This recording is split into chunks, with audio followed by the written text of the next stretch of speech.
మానేరు కేంద్రంగా మత్స్య సంపద అభివృద్ధికి రాష్ట్ర ప్రభుత్వం చర్యలు చేపట్టింది. ఇందులో భాగంగా మిడ్మానేరులో కేఎస్ కల్చర్ ఏర్పాటు చేశారు. రాజన్న సిరిసిల్ల జిల్లాలోని మిడ్మానేరు బ్యాక్ వాటర్లో లేటెస్ట్ టెక్నాలజీతో అమెరికా ఫిషింగ్ కంపెనీ పంజరం వలల ద్వారా చేపల పెంపకానికి సన్నాహాలు చేస్తోంది. ఈ కంపెనీ 10 ఏళ్ల పాటు మిడ్మానేరులో కేఎస్ కల్చర్ నిర్వహించేందుకు ప్రభుత్వం పర్మిషన్ ఇచ్చింది.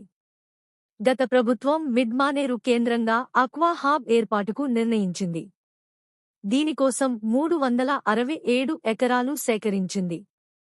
దీని ద్వారా 10,000 మందికి ఉపాధి దొరుకుతుందని చెప్పింది. అయితే ఈ ప్రాజెక్ట్ కింద తట్టెడు మట్టి కూడా తీయలేదు. ప్రస్తుతం రాష్ట్ర ప్రభుత్వం కేజీ కల్చర్ను అభివృద్ధి చేసేందుకు సంకల్పించింది.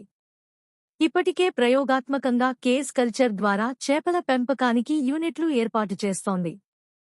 మిడ్మానేర్లో అమెరికా ఫిషింగ్ కంపెనీ 600 కేజెస్ ఏర్పాటుకు ప్రభుత్వం నుంచి అనుమతి కూడా పొందింది. మొదటి దఫాలో 300 కేజెస్ ఏర్పాటు చేయనున్నారు. ఇందులో భాగంగా 10 కేజెస్ ట్రయల్ రన్ను ప్రారంభించింది. 10 కేజీల వరకు ఉండే చేపలను పెంచేందుకు ఫిషింగ్ కంపెనీ మిడ్మానేరులో ఇప్పటికే 8 సరియూలర్లను ఏర్పాటు చేసింది. జూన్, జూలై నెలల్లో మరిన్ని యూనిట్లు పెట్టనున్నారు. ప్రస్తుతం ఏర్పాటు చేసిన ట్రయల్ రన్ సక్సెస్ అయితే మరిన్ని కంపెనీలు చేపల పెంపకానికి ముందుకు వస్తాయని ఆఫీసర్లు చెప్తున్నారు. దీని ద్వారా రాజన్న జిల్లాలో మత్స్య సంపద పెరుగుతుందని ఆఫీసర్లు అంచనా వేస్తున్నారు.